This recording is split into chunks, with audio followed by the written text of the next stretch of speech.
Bonjour et bienvenue à cette étude. Si vous regardez cette vidéo, c'est que vous avez probablement déjà étudié les citations de président Nelson sur la seconde venue, ainsi que les citations et les enseignements de la première présidence concernant la seconde venue et les enseignements des apôtres. C'est comme ça que nous avons progressé dans nos études. D'abord, en étudiant ce que le président Nelson a dit, et puis, on est allé jusque là.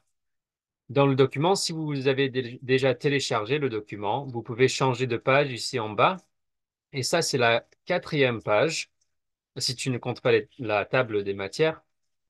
Et là, on va étudier ce que les autorités générales ont dit pour nous préparer pour la seconde venue dans un futur très proche, comme on l'a vu avec les enseignements du président Nelson.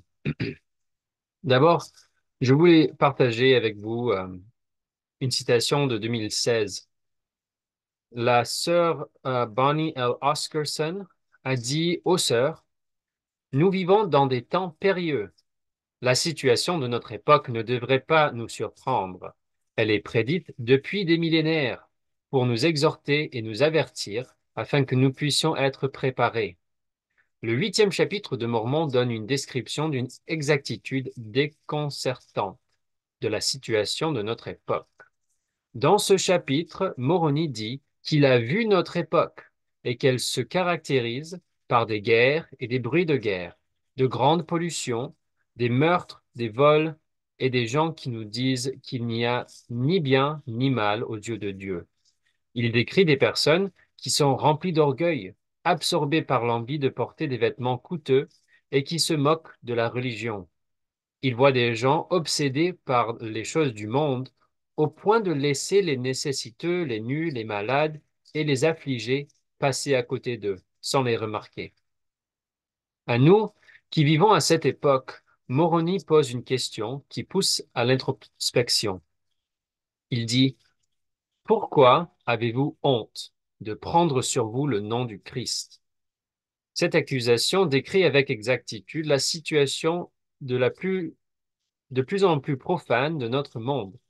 Joseph Smith, Matthieu, indique que dans les derniers jours, même les élus, selon l'Alliance, seront séduits. Ces personnes, selon l'Alliance, sont, entre autres, les fillettes, les jeunes filles et les sœurs de l'Église qui ont été baptisées et ont fait alliance avec notre Père céleste. Nous courons, nous aussi, le risque d'être séduites par des enseignements trompeurs.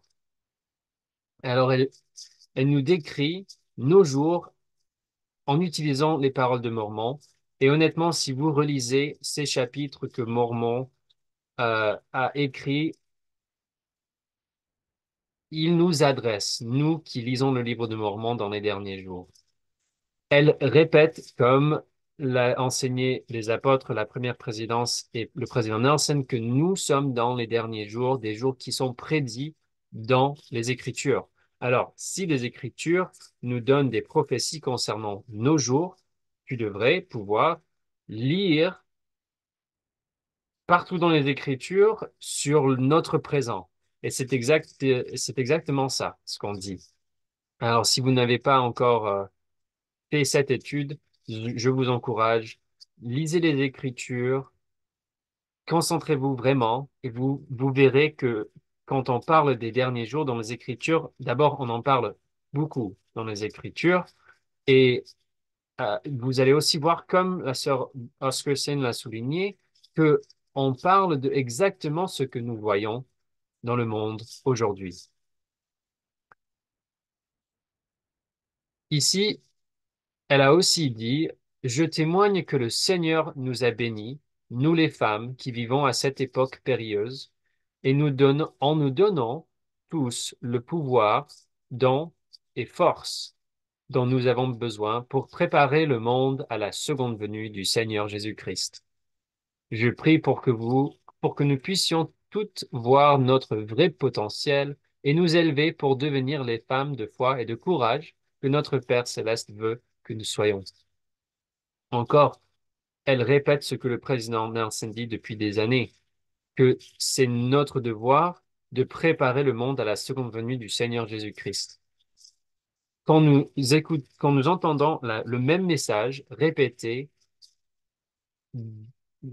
du président de l'Église jusqu'aux autorités générales, c'est qu'il faut que nous aussi, nous prenons ça comme, comme direction. En 2017, Sir Eubank a cité Sir Kimball, qui a lu les paroles du prophète, son mari, le président Kimball. Elle va nous expliquer un peu sa prophétie. Si vous ne savez pas encore, le président Kimball a fait une prophétie concernant les sœurs de l'Église dans les derniers jours. Dans cette citation, elle dit que ça mettait l'accent sur l'influence des femmes de l'Église et sur les femmes honorables du monde avant la seconde venue du Sauveur. Alors ça, c'est nous, dans nos jours. C'est pour ça qu'elle en parle, parce que nous sommes dans le monde avant la seconde venue du Sauveur. Vers la fin, il a fait des remarques électrisantes sur la responsabilité des sœurs de l'Église, remarques dont nous ne cessons de parler encore maintenant. Je vais vous lire ce que le président Kimball a dit. Finalement, mes chères sœurs, j'aimerais vous dire une chose qui n'a jamais été dite auparavant, ou du moins de cette manière. La majeure partie de la forte progression qui aura lieu dans l'Église dans les derniers jours se produira parce que beaucoup de femmes justes du monde se joindront à l'Église. Cela arrivera dans la mesure où les femmes de l'Église se montreront justes, sauront s'exprimer et seront perçues comme différentes des autres femmes dans le bon sens. Je trouve ça très intéressant parce que le président Nelson a récemment dit plusieurs fois que nous nous approchons on vient de commencer donc la période où on va progresser, l'accélération va progresser dans l'Église, comme on n'a jamais vu auparavant. Alors, si le prophète nous dit ça, et que Sir Eubank a cité la prophétie du président Kimball qui dit que cette accélération ou la croissance qu'on verra dans l'Église dans les derniers jours, dans les jours qui précèdent la seconde venue, que cette croissance se produira parce que les femmes justes du monde se joindront à l'Église. Pourquoi? Grâce aux sœurs qui sont dans l'Église. Alors ça, c'est vous, sœurs. Et c'est très encourageant, je trouve, que nous pouvons voir de nos jours une prophétie d'un prophète moderne. Il a fait cette prophétie dans les années 1970. Tu sais, c'est pas l'Ancien Testament. Il a quand même fait cette prophétie récemment et nous le voyons déjà s'accomplir.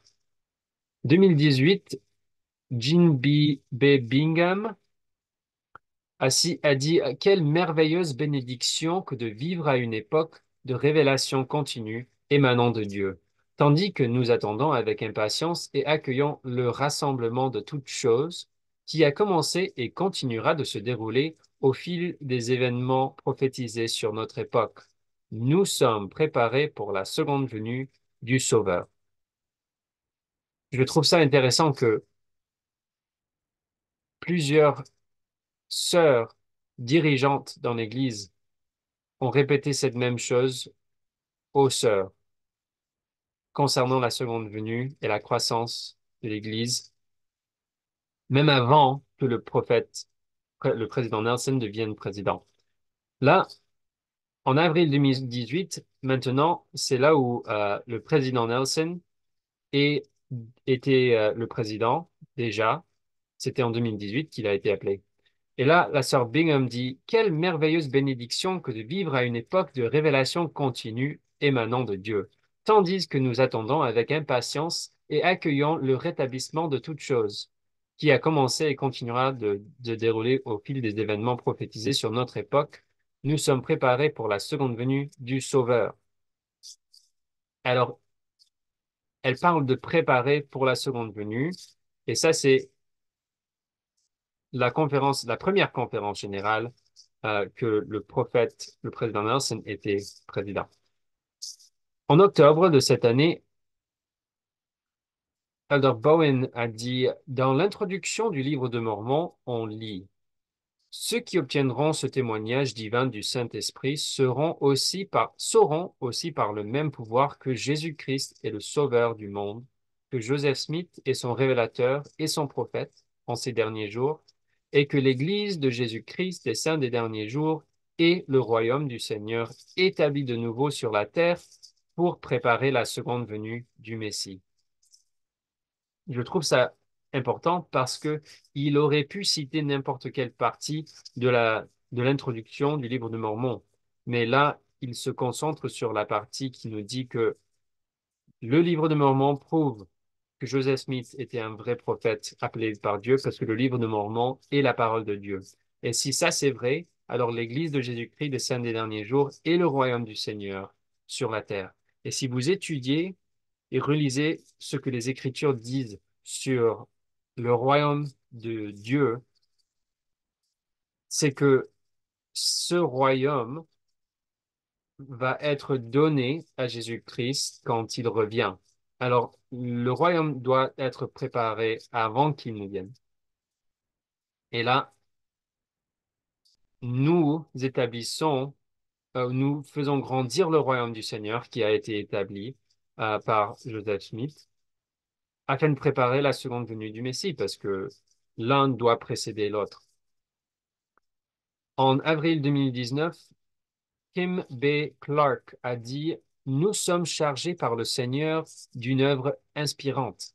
Avec nos sœurs, nous devons servir d'une manière plus sainte, accélérer le rassemblement d'Israël des deux côtés du voile, faire de nos foyers des sanctuaires de foi et d'apprentissage de l'Évangile, et préparer le monde à la seconde venue de Jésus-Christ. Ils viennent de réitérer exactement ce que le président Nelson nous a dit en 2018. Et là, en 2019, Elder Clark le répète, que nous préparons le monde pour la seconde venue de Jésus-Christ. Comment? En accélérant le rassemblement d'Israël des deux côtés du voile. Ça veut dire l'œuvre missionnaire, mais aussi l'œuvre du temple et l'œuvre de la généalogie pour préparer ces noms pour aller faire ces ordonnances au temple. En octobre 2019, Elder Johnson nous enseigne: De nos jours, il y a de nombreuses distractions, entre autres Twitter, Facebook, les jeux de réalité virtuelle et bien d'autres encore. Ces avancées technologiques sont stupéfiantes, mais si nous ne faisons pas attention, elles peuvent nous détourner de notre potentiel divin. Leur utilisation convenable peut ouvrir la porte au pouvoir des cieux et nous permettre d'être témoins de miracles dans nos efforts pour rassembler Israël dispersé des deux côtés du voile. Soyons vigilants et non désinvoltes dans notre utilisation de la technologie. Cherchons continuellement des manières d'utiliser la technologie pour nous rapprocher du Sauveur et pour accomplir son œuvre en nous préparant pour sa seconde venue. C'est vraiment, on ne peut pas ignorer combien il, combien de fois les autorités générales finissent leurs idées, leurs phrases, leurs renseignements en citant que nous faisons tout ça pour nous préparer pour la seconde venue. Parce que c'est ça la prochaine étape. C'est pour ça qu'on fait ça maintenant. J'ai trouvé ça intéressant qu'il qu'il parle de la technologie, qu'il nous met en garde, mais ensuite il nous dit que la technologie est là pour nous aider à accélérer notre progrès vers la seconde venue. Ça peut nous aider et nous permettre d'être témoins de miracles dans nos efforts de rassembler Israël. Ça peut ouvrir la porte au pouvoir des cieux. Avant de lire ça, je ne m'étais jamais dit que la technologie a le pouvoir d'ouvrir la porte au pouvoir des cieux. Mais c'est vrai. Par exemple, ce que nous faisons maintenant, on étudie les paroles des autorités générales en ligne. On a accès à tous les documents, toutes les écritures, tout est en ligne. Alors, si on a accès à la technologie, ça peut accélérer nos études, notre connaissance, alors notre préparation, et on peut faire notre travail, on peut faire cette œuvre de rassemblement encore plus vite qu'avant. On peut partager des choses avec des gens partout dans le monde parce que nous sommes maintenant liés par l'Internet. On continue avec Sir Corden qui a dit: Le rôle et la raison d'être d'une présidence de classe ont été renforcés et définis plus clairement. L'œuvre du salut fait partie de ses responsabilités importantes, en particulier dans les domaines du service pastoral, de l'œuvre missionnaire, de la remotivation et de l'œuvre du temple et de l'histoire familiale. Oui, c'est de cette manière que nous rassemblons Israël. Je suis reconnaissant qu'elle ait fini cette idée en nous disant que c'est pour rassembler Israël que nous faisons ça, que nous faisons l'œuvre missionnaire, que nous remotivons euh, les gens de venir à l'Église, de faire l'œuvre du temple, de faire notre service pastoral. Tout ça a pour but de rassembler Israël. On doit vraiment garder ça en tête. Encore 2019, Christina Franco a dit que les Écritures nous enseignent que les membres de l'Église de Jésus-Christ sont envoyés travailler dans sa vigne au salut de l'âme des hommes.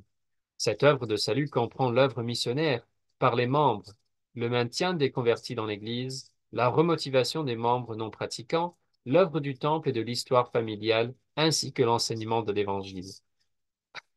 Honnêtement, je trouve que c'est pratiquement exactement le même enseignement qu'on vient de lire de Sir Corden. Et les deux ont dit ça pendant la même conférence. On était où?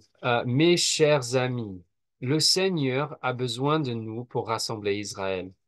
Il a dit dans les Doctrines et Alliances: Ne vous souciez pas d'avance de ce que vous direz, mais amassez continuellement dans votre esprit les paroles de vie, et la part qui sera attribuée à tout homme vous sera donnée à l'heure même.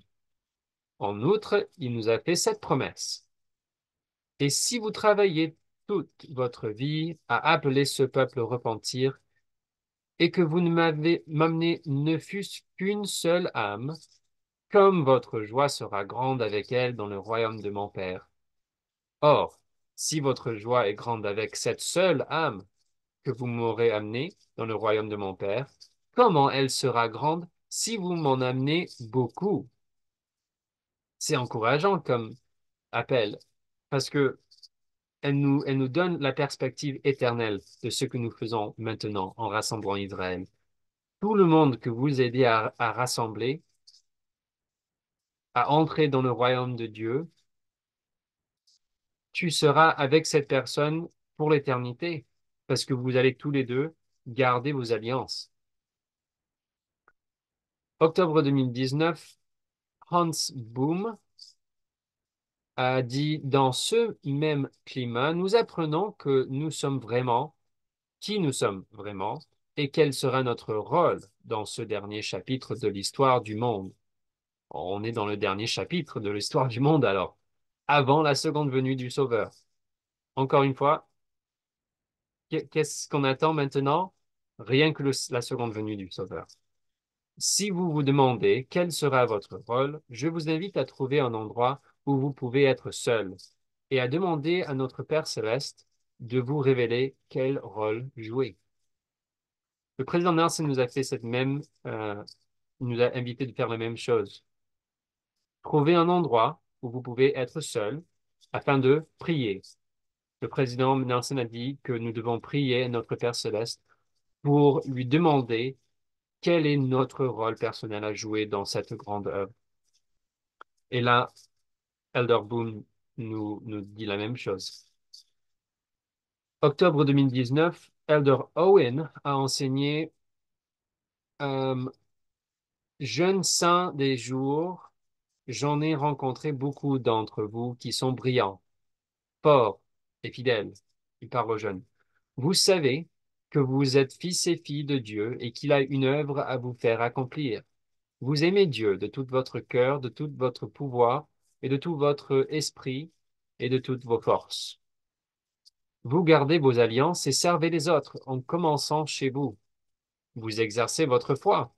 Vous vous repentez et vous vous améliorez chaque jour, et cela vous procure une joie durable. Vous vous préparez pour les bénédictions du temple et beaucoup d'occasions se présentent devant vous en tant que vrais disciples du Sauveur. Vous contribuez à préparer le monde à la seconde venue en invitant les gens à venir au Christ et à recevoir les bénédictions de son expiation. Vous êtes connectés aux cieux. Je ne peux pas imaginer de plus grand complément, honnêtement. En vue avec la perspective éternelle, ça, ce sont les plus grandes.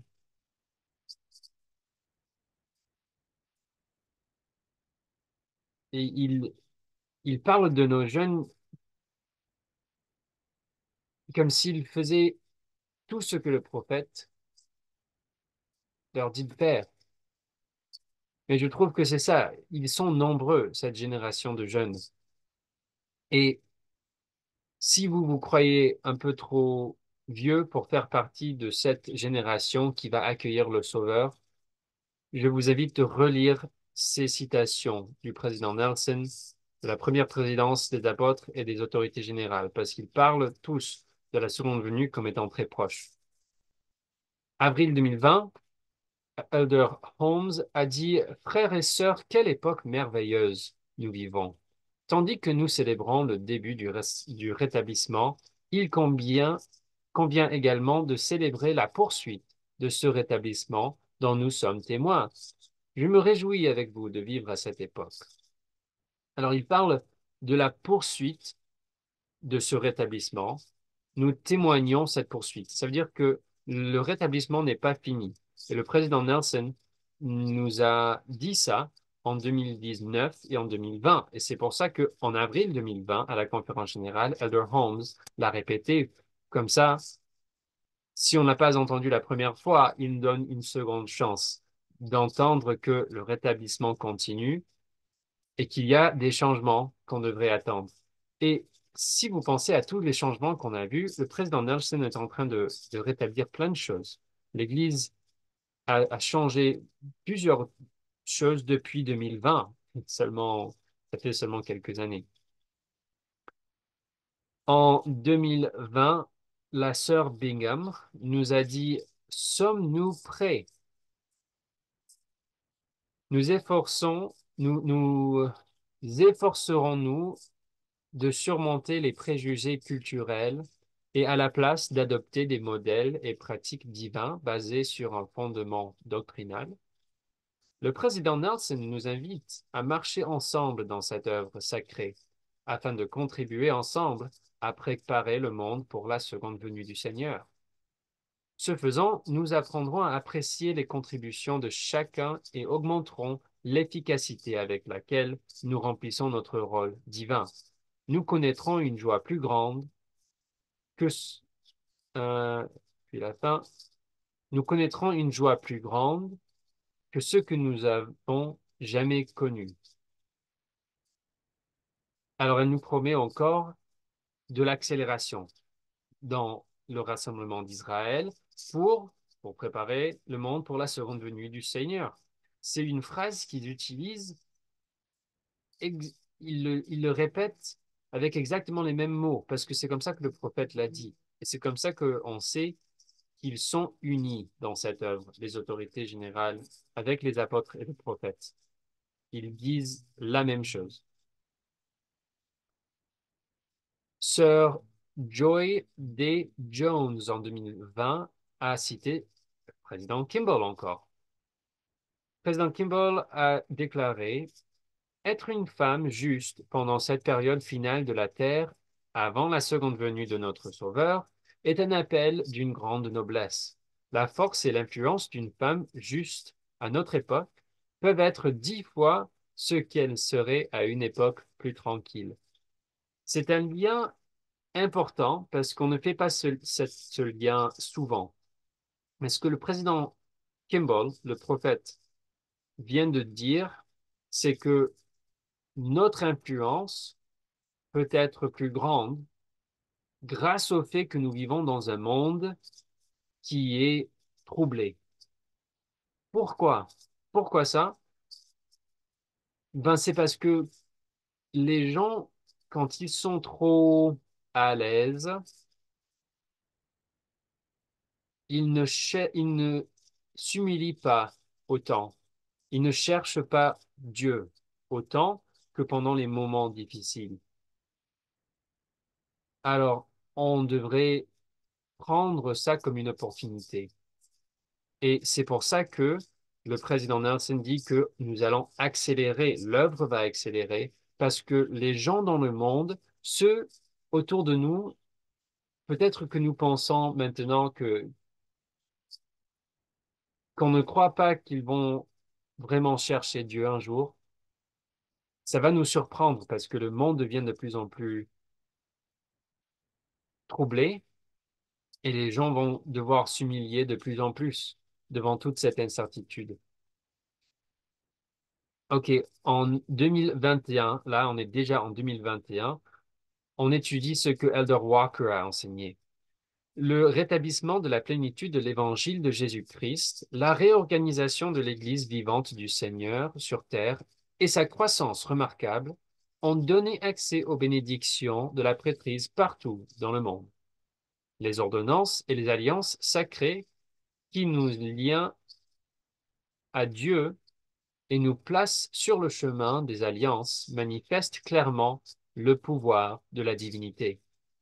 En participant à ces ordonnances sacrées pour les vivants et les morts, nous rassemblons Israël des deux côtés du voile et préparons la terre à la seconde venue du Sauveur. Encore, je ne peux pas le répéter assez parce que eux, ils n'arrêtent pas de le répéter. L'œuvre du temple et l'œuvre missionnaire, ça rassemble Israël pour préparer la terre à la seconde venue du Sauveur. Ils en parlent tellement que on doit se dire que ça s'approche, vraiment. Mais il nous cite encore que les ordonnances et les alliances sacrées sont très importants. C'est comme ça qu'on se lie à Dieu. C'est comme ça qu'on rassemble Israël. Israël, la maison d'Israël, en quelque sorte, c'est un pays, c'est un peuple, c'est un gouvernement. Et tu ne peux pas avoir la citoyenneté dans ce royaume, parmi ce peuple, si tu ne fais pas cette promesse que tu vas obéir à ton roi, qui est Jésus, le roi à qui appartient le royaume de Dieu. Alors, pour entrer dans le royaume ou dans la maison d'Israël, c'est la même chose. Pour entrer dans le royaume de Dieu, il faut faire ces alliances. Alors, c'est pour ça que les temples doivent être partout dans le monde pour donner cette occasion de plus en plus facilement pour les gens, pour que les gens fassent alliance avec Dieu et que, après l'avoir fait pour eux-mêmes, ils peuvent maintenant commencer l'œuvre de faire toutes ces alliances ou les ordonnances. Comme ça, les morts peuvent faire aussi ces alliances. Et si vous vous dites, si, si, si c'est difficile pour vous de, d'être motivé de faire l'œuvre du temple, il faut vous rappeler que à la seconde venue, les morts seront ressuscités. Alors, si la seconde venue s'approche, ça veut dire que tout le monde qui va ressusciter sera ici sur Terre bientôt. Alors, on ne doit pas attendre longtemps pour rencontrer ces gens-là face à face. Alors, j'espère que ça vous motive parce que vous aidez ces gens que vous allez rencontrer d'ici peu de temps. Alors, en octobre 2021, Sir Corden a dit, notre but éternel est de venir au Christ et de le rejoindre dans sa grande œuvre. Il suffit de faire ce que le président Nelson a enseigné. Chaque fois que nous faisons quoi que ce soit qui aide qui que ce soit à contracter et à respecter ses alliances avec Dieu, nous aidons à rassembler Israël. Encore, elle souligne que rassembler Israël, ça se fait à travers les alliances. Faire les alliances et respecter les alliances, c'est comme ça qu'on peut avoir la citoyenneté dans le royaume de Dieu et puis garder notre citoyenneté, en quelque sorte. Octobre 2021, Elder Nash a enseigné qu'au Libéria, nos membres ont aidé 507 amis à entrer dans les eaux du baptême au cours des 10 mois où il n'y avait pas de missionnaires dans leur pays. C'est incroyable. Quand un admirable président de Pieux de là-bas a appris que les missionnaires à plein temps allaient peut-être revenir dans le pays, il a dit, ah, très bien, ils vont pouvoir nous aider dans notre œuvre. Il a raison.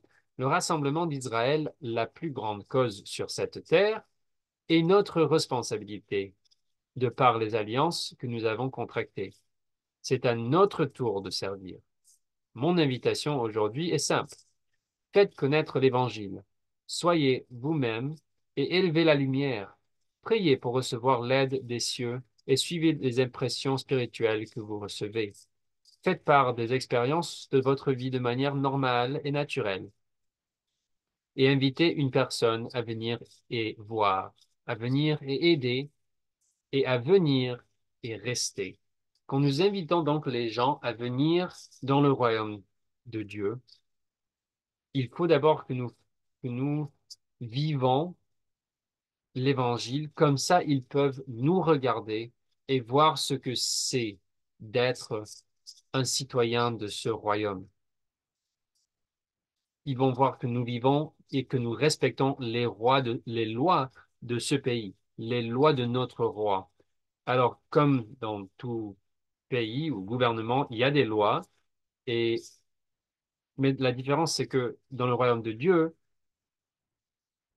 il faut respecter ces lois et faire une alliance avant de devenir, avant de faire partie de ce peuple. Et c'est aussi difficile à imaginer, peut-être parce que nous avons l'habitude de penser à un peuple, à un royaume ou à un gouvernement, à un pays, comme étant, comme ayant un territoire physique précis. Maintenant, ben, jusqu'aujourd'hui, le royaume de Dieu n'a pas encore de, de terre. Pas encore, mais nous attendons ça à la seconde venue de Jésus-Christ. Jésus nous a promis, en faisant euh, l'alliance avec son peuple, que si nous faisons partie de la maison d'Israël, alors nous avons fait l'alliance que Abraham a fait. Et les promesses qu'il a données à la maison d'Israël, et c'est les mêmes promesses qu'il a données à Abraham, et une terre promise, ça fait partie de ses promesses. Alors, le royaume de Dieu aura une terre. Nous n'avons pas ça encore, mais rassembler Israël, faire partie euh, de la maison d'Israël, c'est, c'est vraiment se joindre à un pays qui va recevoir euh, une terre bientôt. On a vu la même chose avec les Juifs. Le peuple des Juifs avait un royaume, un pays dans la Bible, n'est-ce pas? Mais ils ont été conquis et dispersés dans le monde.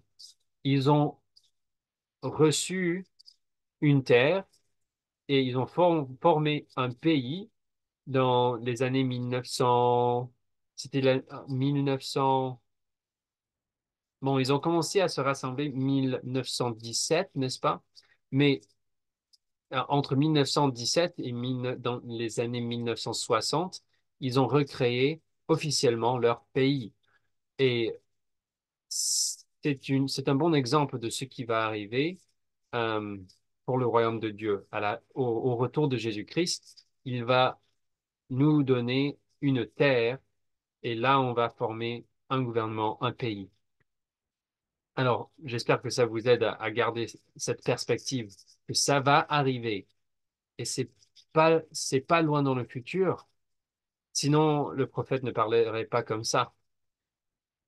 Alors, on continue avec Elder Valenzuela en 2021. Il a enseigné et quelles sont les choses que nous ferons si notre âme fait ses délices des Écritures. Notre désir de participer au rassemblement d'Israël des deux côtés du voile augmentera. Il nous sera normal et naturel de proposer aux membres de notre famille et à nos amis d'écouter les missionnaires. Nous serons dignes de nous et nous détiendrons une recommandation valide pour entrer dans le temple afin de nous y rendre aussi souvent que possible. Nous ferons le nécessaire pour trouver, préparer et envoyer les noms de nos ancêtres au temple. Il continue à expliquer, si notre âme fait ses délices des Écritures, étudier les Écritures va nous motiver de rassembler Israël. Alors, si vous ne vous sentez pas encore très motivé de vraiment vous lancer dans cette œuvre de rassembler Israël, c'est ça la solution. Je vous invite encore de vous lancer dans une étude des Écritures profondément, étudier la parole de Dieu, les prophéties concernant les derniers jours. Vous allez apprendre votre futur. Vous voulez savoir ce qui va arriver dans le futur du monde? Ben, c'est dans les Écritures. Et quand ça devient réel pour vous, vous serez motivé de vous préparer pour ce que vous savez est inévitable. On continue avec Elder Christopher Golden. Il a dit, pour ceux qui ont des yeux pour voir, des oreilles pour entendre et des cœurs pour ressentir, plus que jamais auparavant, il nous faut faire face à la réalité que la seconde venue de Jésus-Christ se rapproche toujours plus. Certes, de grandes difficultés attendent encore les habitants de la terre à son retour, mais à cet égard, les fidèles n'ont pas à avoir peur.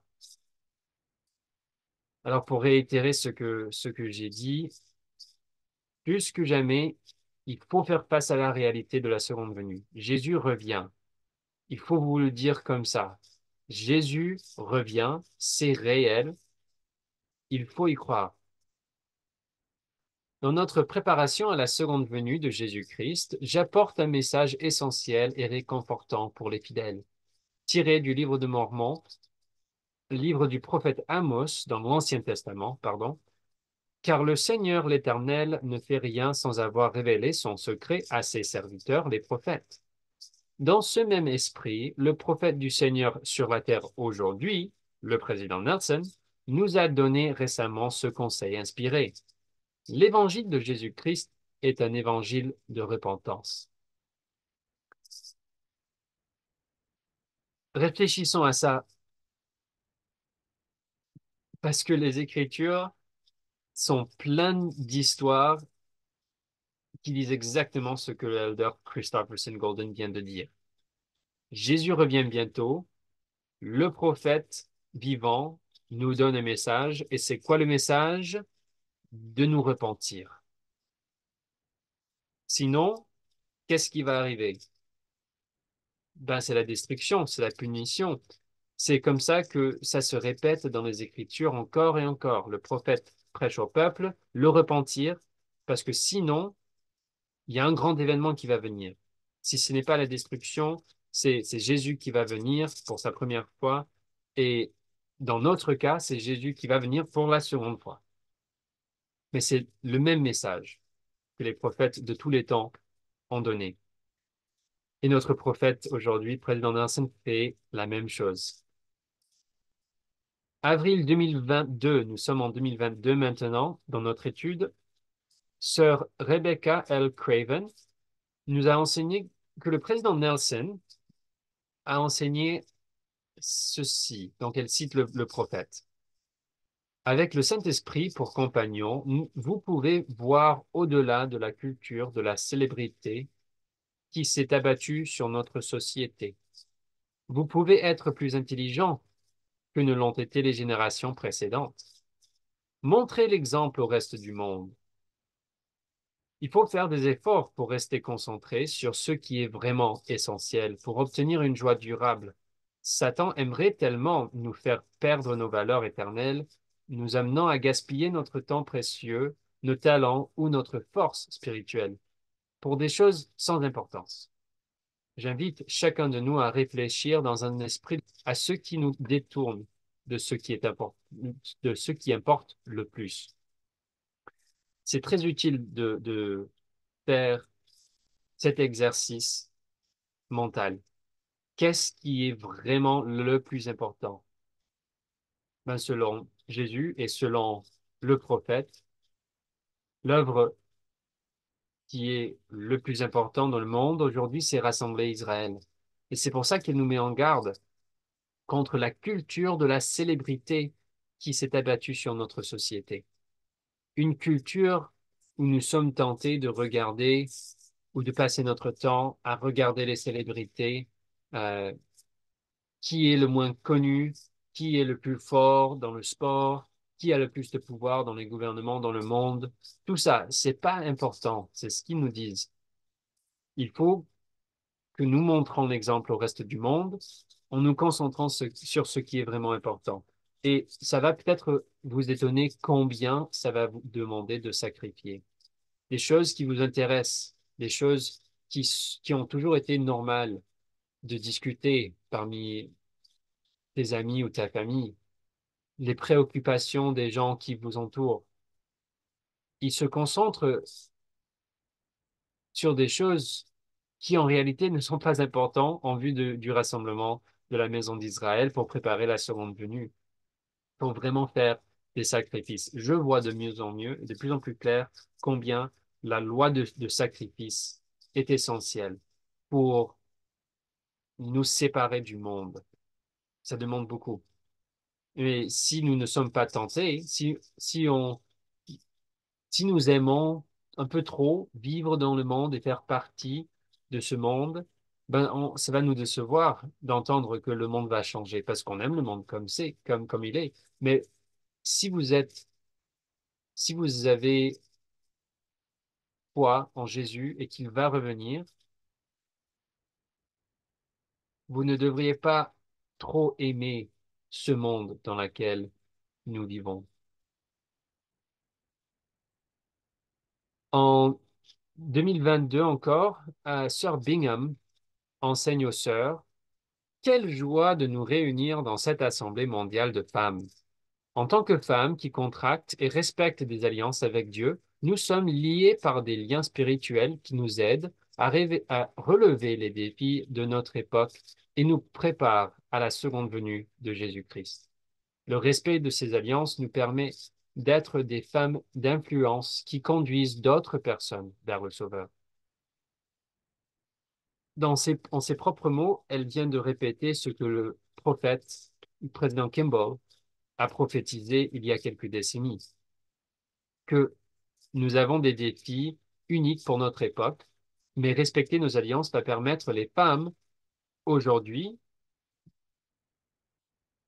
de conduire d'autres personnes vers le Sauveur. Et c'était de ça que la prophétie parlait, que la croissance de l'Église dans les derniers jours avant la seconde venue de Jésus-Christ sera en grande partie grâce aux sœurs de l'Église. Elder Ringwood a enseigné: je témoigne que nous pouvons en apprendre plus sur le plan de Dieu pour nous en étudiant le plan de Dieu pour nous en étudiant l'Ancien Testament cette année. Cet ouvrage sacré montre le rôle des prophètes dans des temps incertains et la main de Dieu dans un monde troublé et souvent rempli de querelles.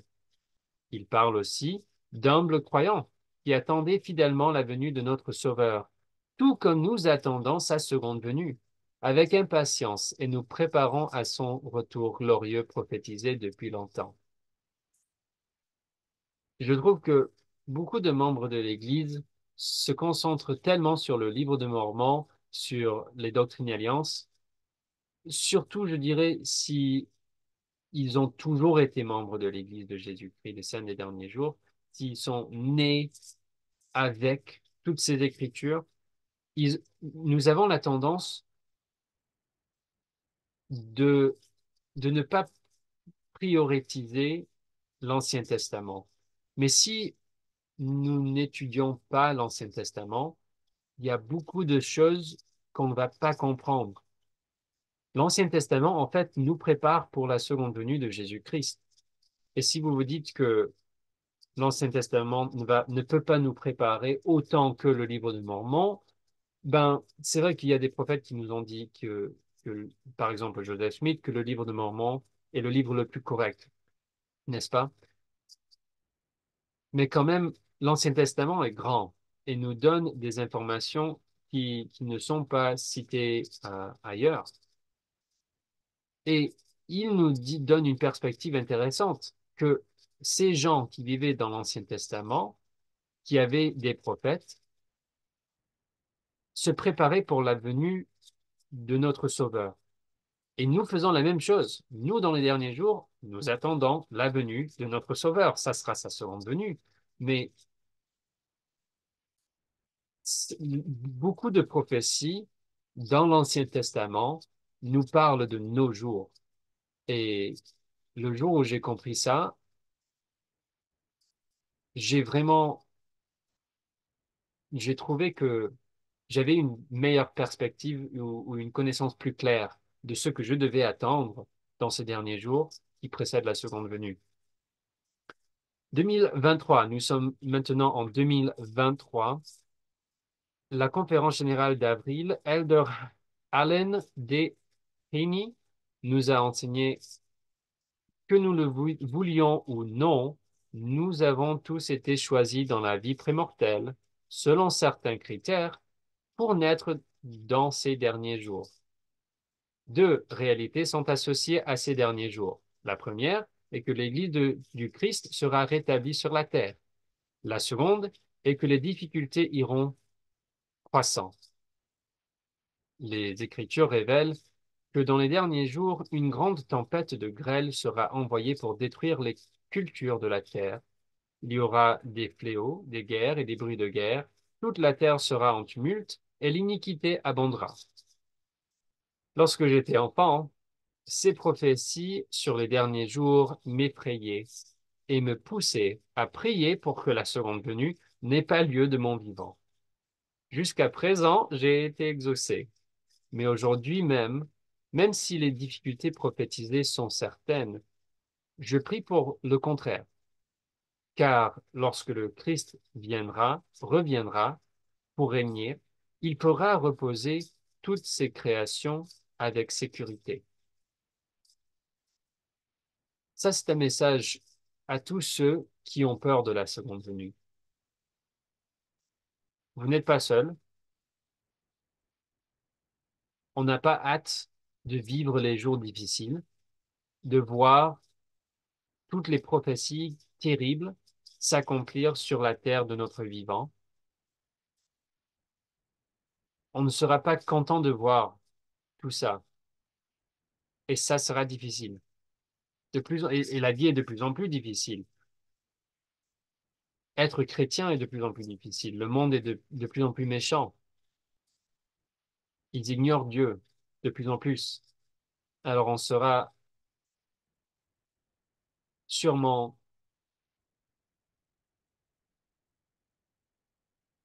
on sera peut-être écarté en quelque sorte. Mais la promesse que Jésus nous a faite, c'est que quand il revient, ça sera des milliers de fois mieux que ce que nous vivons maintenant. Et c'est pour ça que tous les prophètes de tous les temps ont vu nos jours, ont reçu ces visions de ce que nous vivons dans le monde aujourd'hui, et ils ont attendu ces jours avec hâte.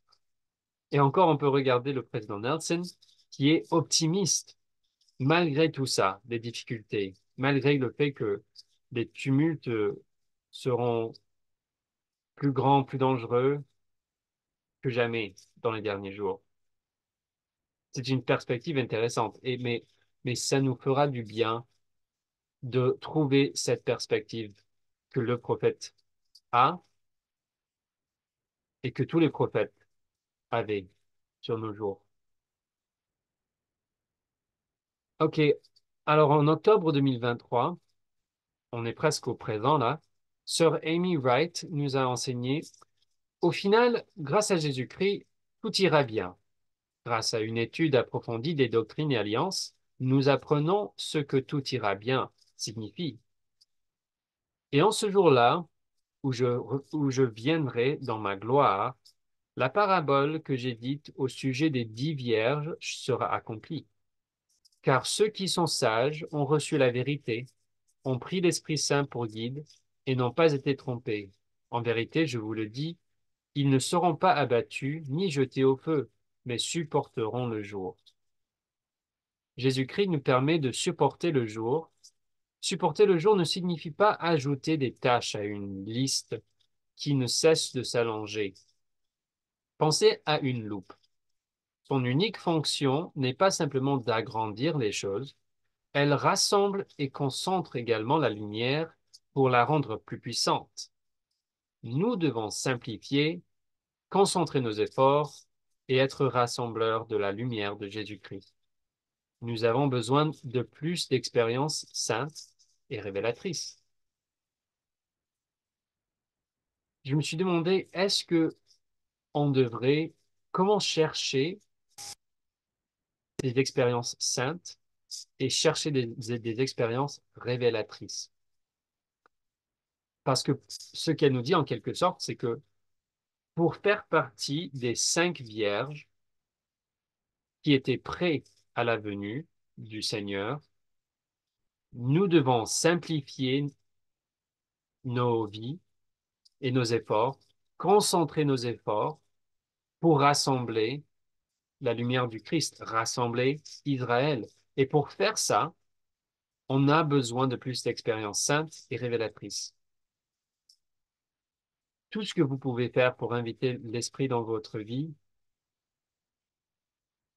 vous aidera à avoir plus d'expériences saintes et révélatrices. Plus vous sacrifiez ce que vous aimez dans le monde, plus vous vous détachez du monde, plus vous vous concentrez sur l'œuvre de rassembler Israël, plus vous allez voir ces expériences dans votre vie et vous allez recevoir plus de révélations. Et si vous sentez que vous ne recevez pas beaucoup de révélations, demandez par la prière, demandez à notre Père céleste de vous donner plus de révélations. Pose des questions dans tes prières. OK, on continue avec Sœur Wright. C'est le même discours, mais elle a continué en disant, parlant de la venue de l'époux, James E. Talmage a enseigné, à propos des 10 vierges, l'époux est le Seigneur Jésus. Le festin des noces symbolise sa venue en pleine gloire pour recevoir l'Église terrestre pour épouse. Les vierges représentent ceux qui professent croire au Christ et par conséquent s'attendent avec confiance à être comptés parmi les bienheureux qui participeront au festin.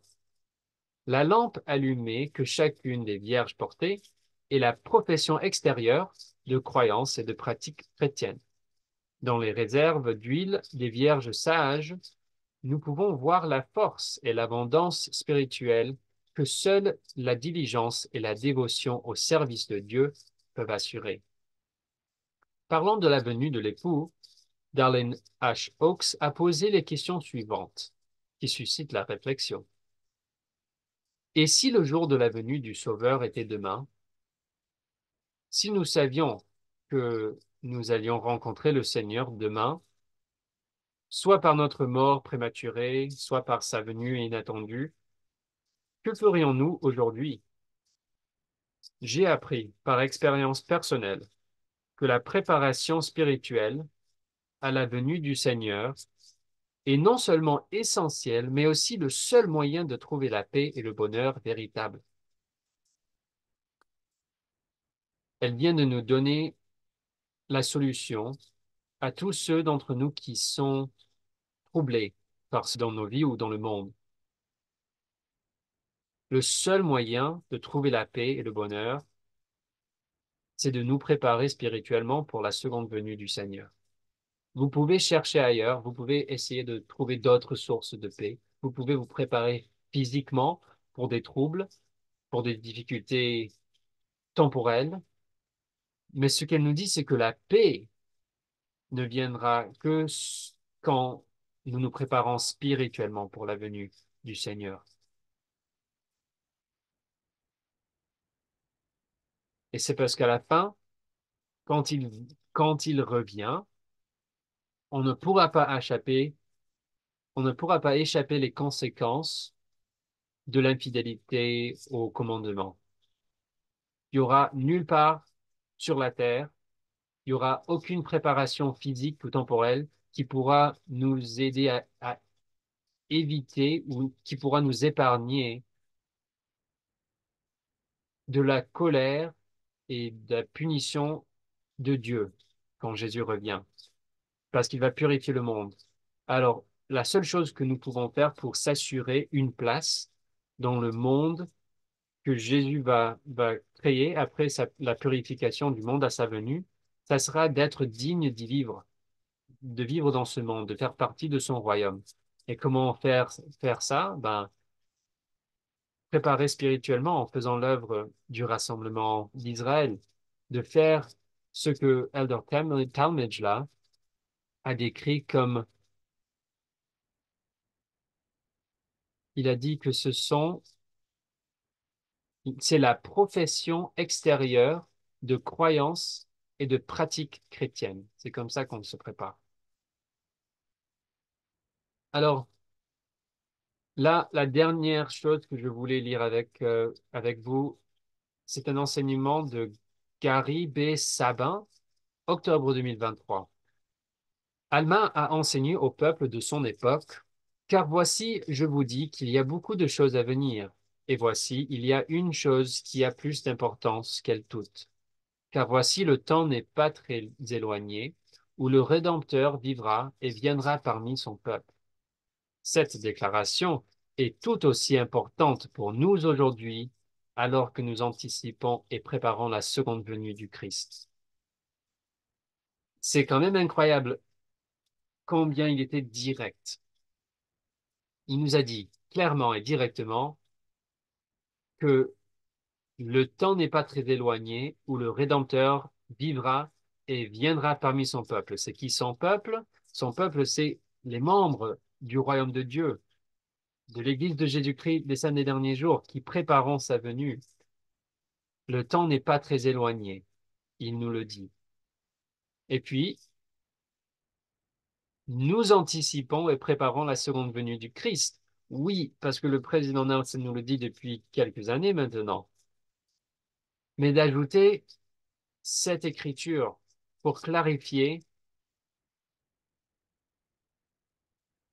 que le temps n'est pas très éloigné où Jésus reviendra, ça devrait vous motiver à tout faire pour, pour l'accueillir quand il arrive. À la fin, je ne peux pas tirer d'autre conclusion que le temps est très court, en quelque sorte. Nous avons reçu beaucoup de témoignages du président Nelson, de la première présidence, des apôtres et maintenant des autorités générales qui nous répètent la même chose, que Jésus revient, qu'il faut préparer le monde. Nous avons reçu tellement de témoignages, d'instructions sur ça, que ça serait injuste pour nous de faire des excuses. Nous savons ce que nous devons faire, alors on sera tenu comme responsable. Nous sommes responsables de nos actes vis-à-vis de cette responsabilité. Et j'espère que chacun d'entre vous qui faisons cette étude-là, vous qui faites cette étude, que vous serez de plus en plus motivé de faire tout ce qui est nécessaire. Ça va demander des sacrifices, mais continuez votre étude. Euh, Encore une fois, si vous voulez lire et relire toutes ces citations, je vais mettre le lien sous la vidéo. Téléchargez le document, c'est gratuit. Je mets toutes mes notes là-dessus. Euh, Vous n'avez pas même besoin de regarder la vidéo, honnêtement. Si vous êtes là, c'est la fin de l'étude. Mais si vous faites ces études seules, individuellement, Ça suffit. Vous n'avez pas besoin de moi pour lire, pour trouver ce que les autorités générales et ce que notre prophète a dit sur ça. Mais euh, si vous téléchargez le document, vous allez voir plusieurs pages. Ils sont assez nombreux. J'ajoute de plus en plus parce qu'il y a beaucoup de choses à étudier pour nous préparer spirituellement pour la seconde venue de Jésus-Christ. C'est vraiment ça le but. Euh, mais entre-temps, continuez à lire, cherchez ce que vous pouvez faire vous-même pour, pour mieux suivre ces instructions que nous venons de lire là.